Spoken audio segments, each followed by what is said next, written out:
Là, ce qu'on apprend dans un article du Devoir ce matin, c'est que François Bonnardel a été, selon l'article, mis au courant dès septembre 2021 de certaines informations.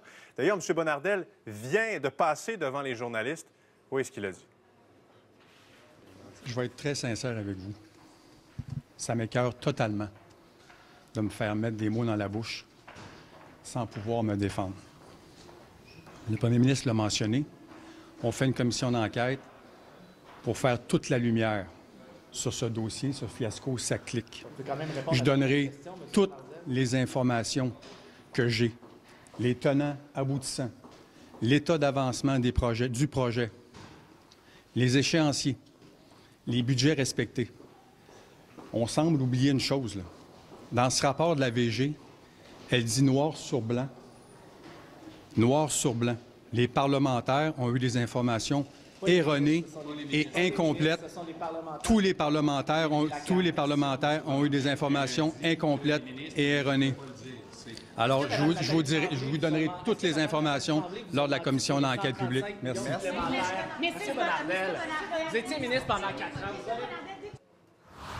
Monsef Déragi, leader parlementaire de l'opposition officielle. Bonjour. Oui, bonjour. Avec ce que vous venez d'entendre, êtes-vous convaincu?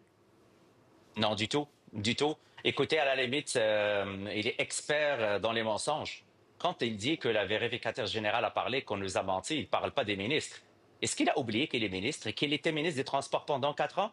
Je tiens à lui rappeler qu'il était responsable et aujourd'hui, l'enquête du Devoir le révèle très bien. Il a eu une présentation, il s'est fâché, mais il s'est fâché en 2021. Qu'est-ce qu'il a fait par la suite? Combien de fois il a rencontré la haute direction de la SAC? Pour moi et pour nous, au Parti libéral, ce ministre ne mérite plus sa place et il doit démissionner. Je tiens à lui rappeler aux gens qui nous écoutent et qui nous suivent que déjà nous avons perdu 1,1 milliard pour un système qui ne fonctionne pas. Et c'est lui qui était responsable et il n'a rien fait. Alors, c'est plus d'un demi-milliard de dépassement de coûts. Éric Kerr est tombé. Il a démissionné. Là, ce que vous réclamez, c'est la démission aussi de François Bonnardel. Est-ce que vous êtes surpris qu'il se cache derrière cette enquête publique qui a été demandée par François Legault? Absolument. Il se cache parce qu'il n'a plus d'arguments. Je tiens à rappeler que M. Legault a mis dehors Éric Kerr parce qu'il a su l'information, je tiens à le rappeler, 1 an plus tard que M. Bonnardel. M. Bonnardel savait tout et il était au courant et il s'est fâché. Son chef de cabinet là, ils ont eu une réunion très importante où il y a eu une présentation, mais malheureusement, il a abdiqué son rôle. Il n'a pas joué son rôle de ministre des Transports.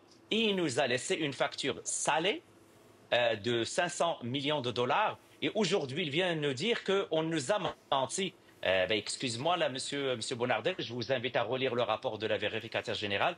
Il n'a pas dit qu'on vous a menti, toi, en tant que ministre. Il doit faire très attention, M. Bonnardel. Mais pour nous, c'est clair, il a perdu sa crédibilité. La seule chose qui lui reste aujourd'hui, c'est démissionner. Mais la pression, elle est sur M. Legault. C'est lui le patron. Est-ce qu'il tolère des incompétents autour de son Conseil des ministres? Pensez-vous que M. Bonnardel essaie simplement de gagner du temps en disant qu'il va s'exprimer seulement dans l'enquête publique? Bien, écoutez, il gagne du temps parce que la preuve qu'on a aujourd'hui, elle est extrêmement importante. Il a eu une présentation. Il essaie de gagner du temps pour un peu essayer de dire qu'il n'était pas au courant, or que c'est faux. L'enquête du Devoir le démontre très bien. Et écoutez, depuis plusieurs semaines, je demande au Premier ministre, s'il a le courage, qu'il décaviarde des procès-verbaux. J'ai en ma possession des procès-verbaux.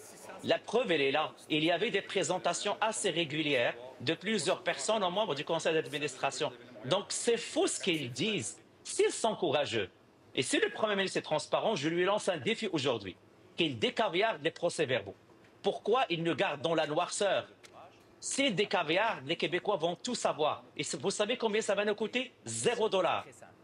Donc, qu'il décaviarde des procès-verbaux, on va savoir les personnes qui sont imputables et quand on n'a pas fait notre travail, les gens doivent démissionner.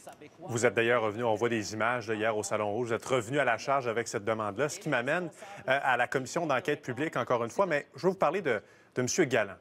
M. Galland qui a été nommé pour présider. Pour être clair, vous ne remettez pas en cause, donc, sa compétence ou encore son intégrité. Ce que vous venez de dire, c'est attention, là, faisons les choses de façon transparente et avec cette nomination-là, on ne sera pas capable de le faire. Vous avez raison. l'honorable Galland est quelqu'un de très compétent. Sa feuille de route parle de lui. Maintenant, le grand bémol, il est proche de Sonia Lebel. Prenez un instant.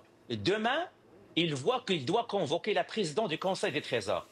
Écoutez, je ne discute pas son professionnalisme, mais quand même, prenez un instant, en face de lui, votre ami de longue date, et ce n'est même pas moi qui le dis, c'est elle qui le dit, Mme Sonia Lebel, et c'est Monjola Barrette qui dit, tout le monde sait qu'ils sont proches. Si, c'est tout le monde sait qu'ils sont proches. Est-ce qu'il n'y a pas un malentendu, mais aussi une certaine vigilance à avoir? Et c'est pour cela que nous, on a dit au Parti libéral, oui pour une commission d'enquête, oui pour un mandat limité à la SAC, mais il faut éviter tout conflit ou soupçon de conflit pour que le commissaire puisse faire son travail d'une manière honnête, transparente et surtout avec diligence. Monsef Déragi, leader parlementaire de l'opposition officielle, donc le Parti libéral du Québec. Merci. Puis j'imagine que ce dossier-là, on n'a pas fini d'en entendre parler. Merci, M. Déragi. Bonne journée. Non, pas du tout. Merci à vous.